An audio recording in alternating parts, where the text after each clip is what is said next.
EOW द्वारा झूठी FIR दर्ज करवाकर विपक्ष की आवाज को दबाने का भाजपा नेताओं ने किया प्रयास। कटारे। भिंड कांग्रेस उपनेता प्रतिपक्ष हेमंत कटारे और उनके परिवार पर ईओडब्ल्यू द्वारा दर्ज की गई एफआईआर को लेकर उन्होंने अपना पक्ष रखते हुए प्रदेश के मुख्यमंत्री मोहन यादव का दिल से आभार व्यक्त करते हुए कहा कि मुख्यमंत्री द्वारा ईओडब्ल्यू पर दबाव बनाकर इस तरह के झूठे अपराध विपक्ष की आवाज को दबाने के लिए दर्ज करवाए जाते हैं। उपनेता प्रतिपक्ष हेमंत कटारे ने ये भी कहा कि जब वह विधायक बने थे तब भी उन पर 6 अपराध दर्ज करवाए गए थे।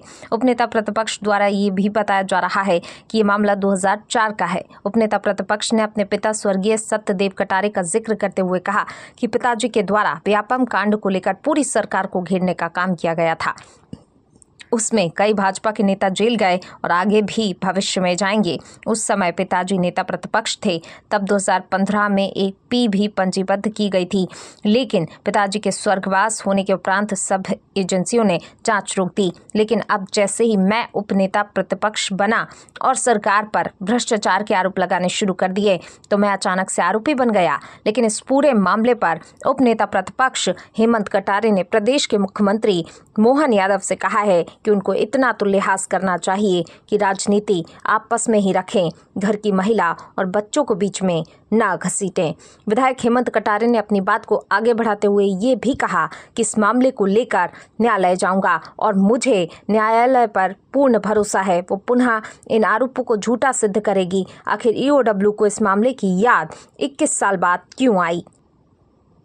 उपनेता प्रतिपक्ष बनने से पहले इस मामले में क्या हेमंत कटारे दोषी नहीं थे? ये एफआईआर पूर्णतः विपक्ष की आवाज को दबाने के लिए एक साजिश के तहत की गई है।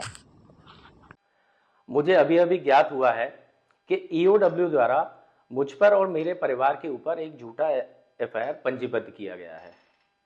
मैं इसके लिए पहले तो विशेष रूप से बिल्कुल दिल से आभारी हूं माननीय मुख्यमंत्री जी का, डॉक्टर मोहन यादव जी का, जिन्होंने ईओडब्ल्यू पर दबाव डाल करके अपना एक ब्लैकमेलिंग का ईओडब्ल्यू को टूल बना रखा है और इस प्रकार के झूठे अपराध पंजीबद्ध करवाते हैं विपक्ष की आवाज को दबाने के लिए।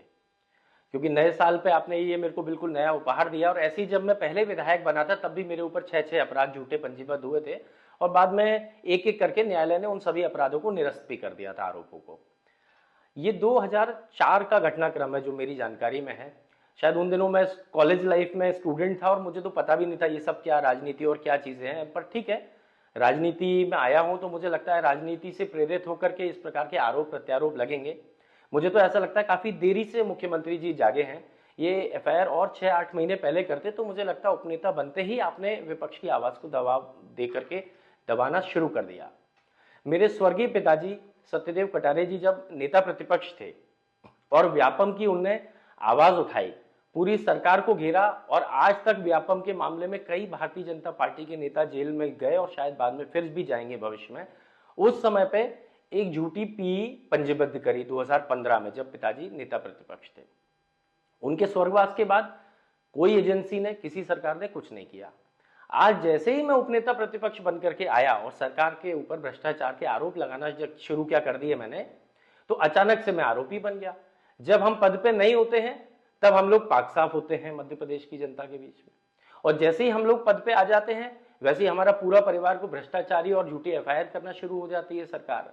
तो ये कैसी राजनीति है? मैं तो पूछना चाहता हूं प्रदेश की जनता से और मीडिया के माध्यम से मैं पूछना चाहता हूं कि आप खुद सोचिए, क्या ये उचित है कि मेरी विधवा मां आज 70 साल की उम्र में उनके ऊपर एक भ्रष्टाचार का आरोप लगा दिया? कितना नैतिक है? मुख्यमंत्री जी को कम से कम इतना लिहाज या इतनी मर्यादा तो रखनी चाहिए, इतनी शर्म तो उनके अंदर होनी चाहिए कि कम से कम राजनीति आपस में ही रखें, घर की महिलाओं बच्चों को तो नहीं घसीटना चाहिए। लेकिन ठीक है, आपका सोचने का जो स्तर है, आपका कार्य करने का जो भी स्तर है, मैं उसका भी स्वागत करता हूं।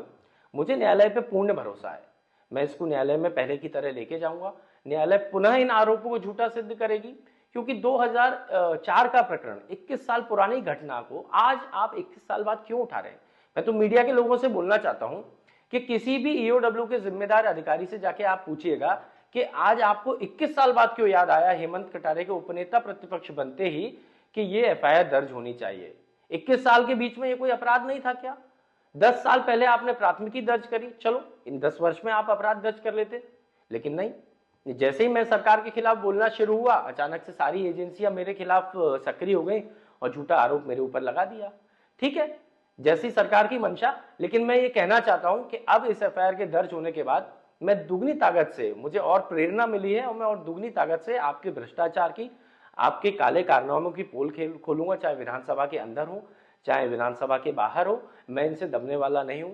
स्वर्गीय सत्यदेव कटारे जी का खून है मेरी रगों में और अपनी आखिरी सांस तक मैं आपके खिलाफ दमदारी और ईमानदारी से लड़ाई लड़ूंगा। मुख्यमंत्री जी को पुनः धन्यवाद, पूरी भारतीय जनता पार्टी को पुनः धन्यवाद और आशा करूंगा कि ऐसी कई और झूठी एफआईआर आप मेरे ऊपर दर्ज करते रहेंगे। बहुत बहुत धन्यवाद।